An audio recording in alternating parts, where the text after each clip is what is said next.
नाज़रीन, इस वक्त हम खड़े हैं मुल्तान के दिल्ली गेट की तरफ। ये दिल्ली गेट है और यहाँ से हम जाएंगे अभी महल्ला आगापुरा।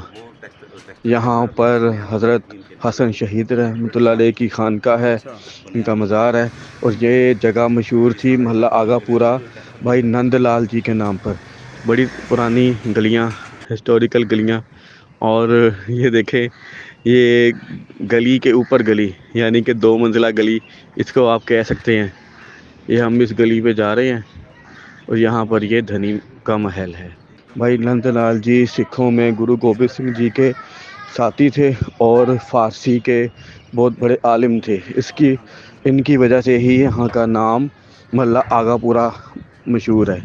यहाँ पर हज़रत मुफ्ती हसन शहीद रहमतुल्लाह अलैह की खानका है और यहाँ पर ही एक महल है जिसे मुल्तान का ताज महल कहते हैं और इसका नाम है धनी महल। धनी महल के हवाले से कई कहानियाँ मशहूर हैं, मुल्तान में कई बातें मशहूर हैं। इस महल को मुल्तान का ताज महल कहा जाता है। धनी एक हिंदू औरत थी और ये महल पूरा हिंदुओं का ही है। और यहाँ पर जो ऊपर इसका कतबा लगा हुआ है वो भी हिंदी में ही है, जिस पर लिखा है धनी महल। धनी के बारे में कई कहानियाँ मशहूर हैं कि धनी एक हिंदू औरत थी और मुफ्ती हसन शहीद रहमतुल्लाह अलैह जो मुल्तान के गवर्नर थे, और जो मुल्तान के गवर्नर थे मौलराज, मुंशी हसन साहब मौलराज जो मुल्तान के गवर्नर थे, उनके मुंशी थे और बड़े सूफ़ी और अल्लाह वाले थे।